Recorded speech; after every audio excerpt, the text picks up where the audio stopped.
참미예수님, 오늘은 7월 30일 연중 제17주일입니다. 평범한 일상 속에서 비범한 노력으로 하나님의 보물을 찾는 길에 대해서 말씀드리고자 합니다.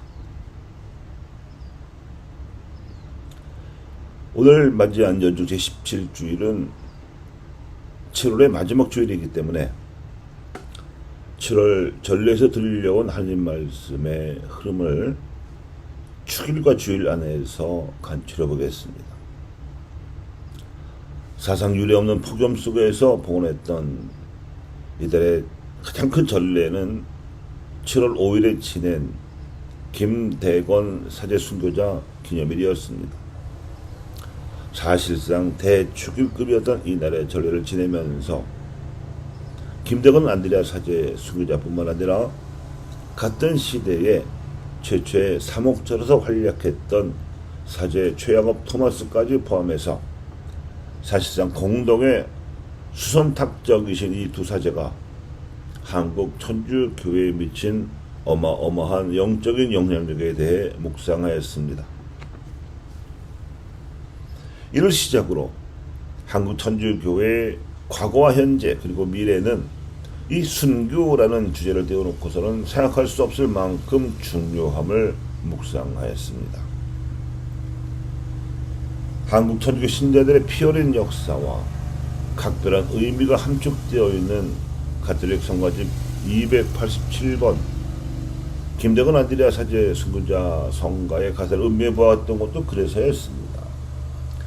특히 이 성가의 5절 가사는 김대건과 최영업 사제를 포함하여 박해시대 모든 순교자들이 우리 후손 천주교 신자들에게 남겨준 과업과 소명을 표현해 놓았습니다. 가시님 자국자국 남긴 피 뒤를 따라 싸우며 끊임없이 이기며 가오리니 김대건 수선탁덕 양떼를 돌보소서. 거룩한 주의 나라 이 땅에 펴주소서.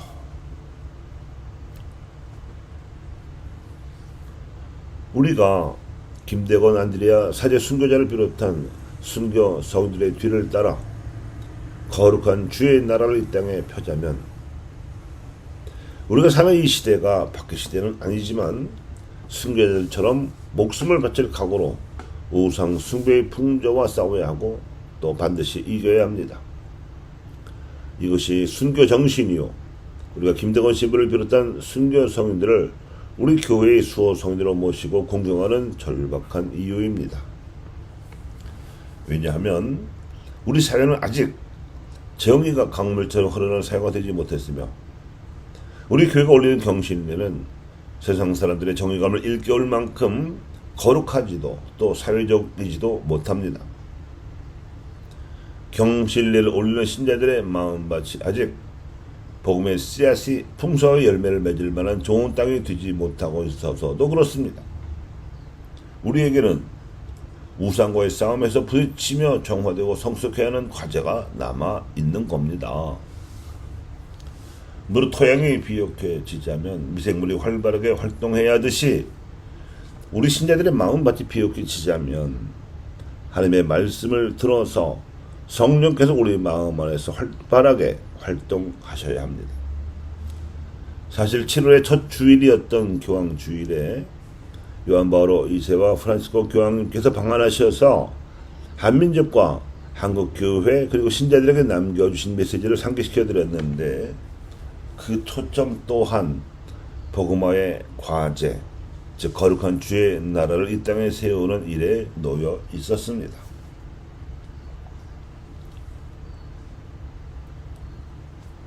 (7월의) 두 번째 주일 복음의 메시지도 수고하고 무거운 짐을 진 자들에게 안식의 복음을 전하라는 예수님의 가르침이었고, 세 번째 주일 복음의 메시지는 이 과정에서 우상과 싸워 이기는 방법은 밀밭에 돋아난 가라지들을 처리하는 지혜에 따라야 한다고 강조하신 예수님의 가르침이었습니다.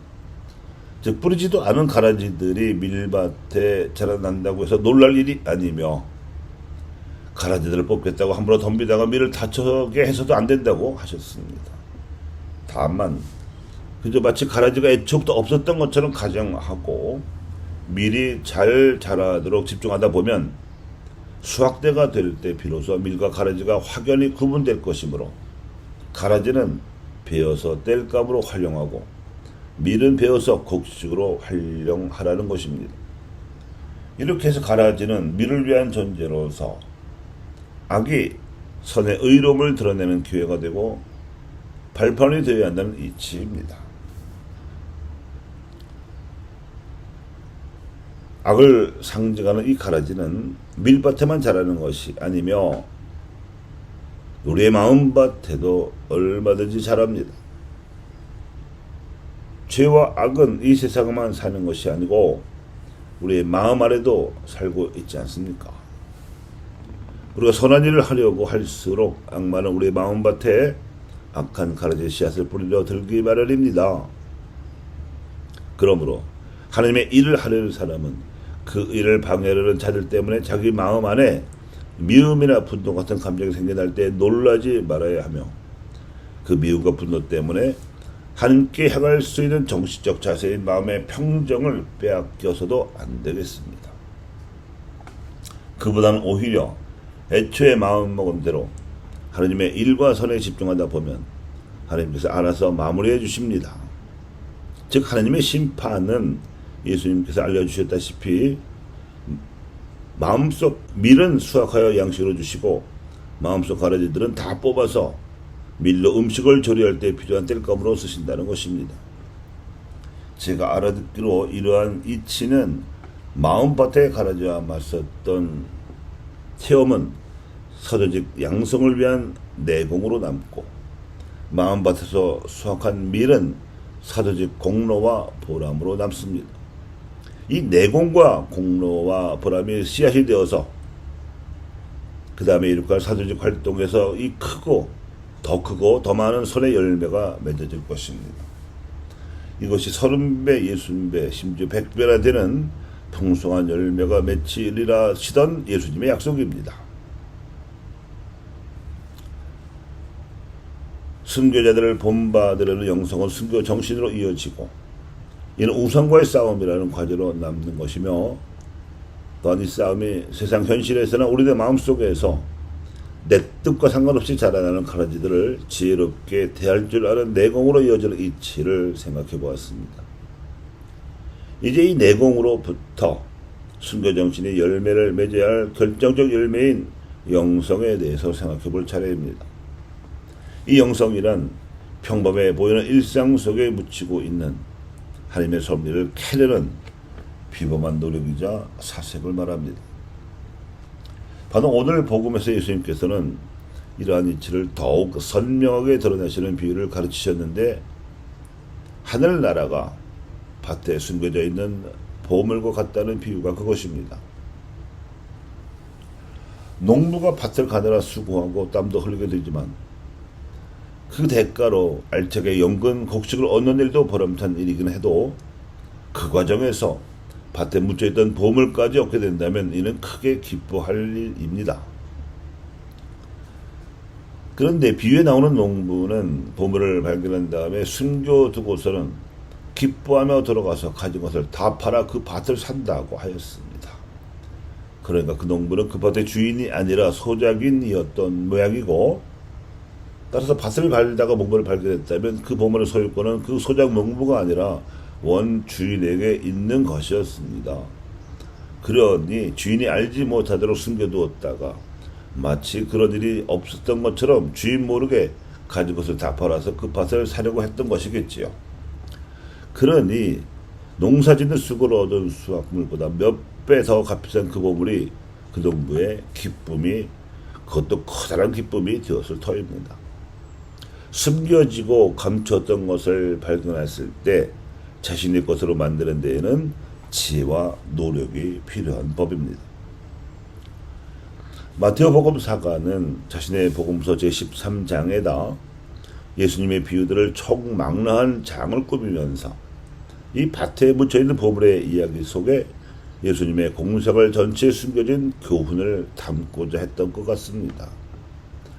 즉 공생활 내내 그리고 마지막 순환의 십자가를 통해 참으로 고생스러우셨던 예수님의 노력을 이해할 수 있는 열쇠로 오늘의 비유를 삽입해 놓은 것이 아닌가 합니다. 그분이 그렇게 이해받지 못하고 중상모략을 당하면서도 줄기차게 하나님 나라의 복음을 선포할 수 있었던 비결은 하나님께서 봄처럼 주시던 기쁨이었을 것이라고 보는 것이지요. 가진 것을 다 팔아서 그 밭을 사던 농부의 심정으로 예수님께서는 당신의 인생을 모조리 투자해서 하나님 나라의 복음을 선포하시고 이 일을 계승할 제자들을 불러 모아 사도로 양성하시는 데에 집중하셨습니다. 이 선포 활동과 양성 활동을 수행하는 과정에서 오는 모든 어려움을 이겨낼 수 있게 한 비결이 바로 하나님께서 주신 기쁨이었으리라고 본 것입니다. 이 기쁨을 잃어버리지 않고 차지하기 위해서 예수님께서는 마치 소작인 농부가 자기 전 재산을 팔아서 그 밭을 사듯이 당신의 목숨을 바쳐 이 기쁨을 제자들이 계승하도록 부활하셨습니다. 다시 말씀드리자면 오늘 이 비유는 십자가의 순환과 죽음이 닥쳐오리라는 것을 내다보셨으면서도 하나님 나라의 복음을 가난하고 고통받는 이들에게 선포하시고 이 선포 활동을 가로막던 그 당시의 가라지들의 반대를 무릅쓰면서도 그 선포 활동을 멈추지 않으셨던 예수님의 본 마음을 알게 해주는 비유입니다.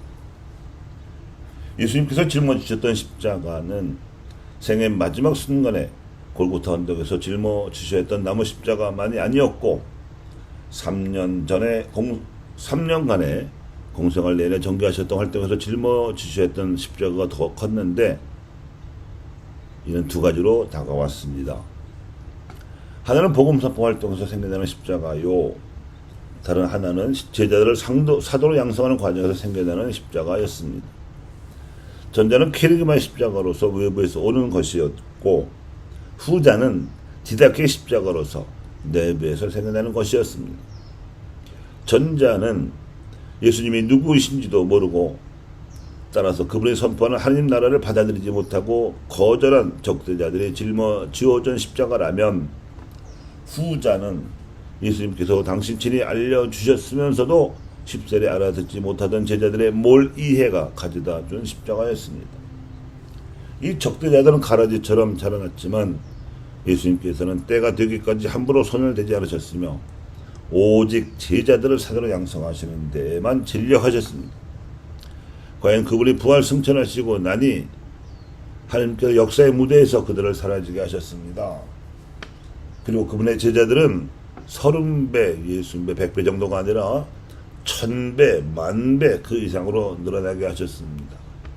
이것이 예수의 리더십이었습니다. 우리가 일상적으로 수행하는 생활이나 활동은 하나님께서 우리에게 맡겨주신 밭과도 같습니다. 우리는 그 밭의 소작을 맡은 농부로서 그저 주어진 작업만을 하고 소작료를 받아가거나 수확물을 걷어갈 수도 있지만 우리도 모르는 사이에 그 밭에 숨겨진 보물을 찾아낼 수도 있습니다. 세상의 이치로 볼 때는 누구나 자기 밭에서 보물을 찾아낼 수 있다는 보장이 물론 없지만 하나님의 이치로 볼 때는 다릅니다.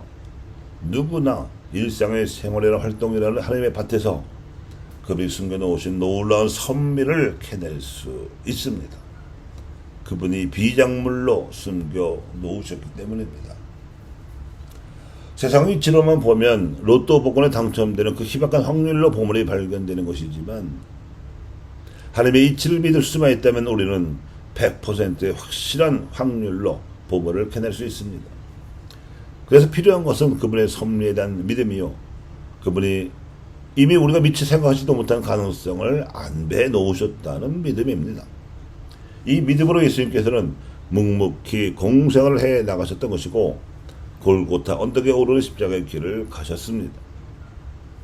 교우 여러분, 이것이 평범해 보이지만 실상 비범한 노력으로 하나님께서 감춰주신 보물을 찾는 영성입니다.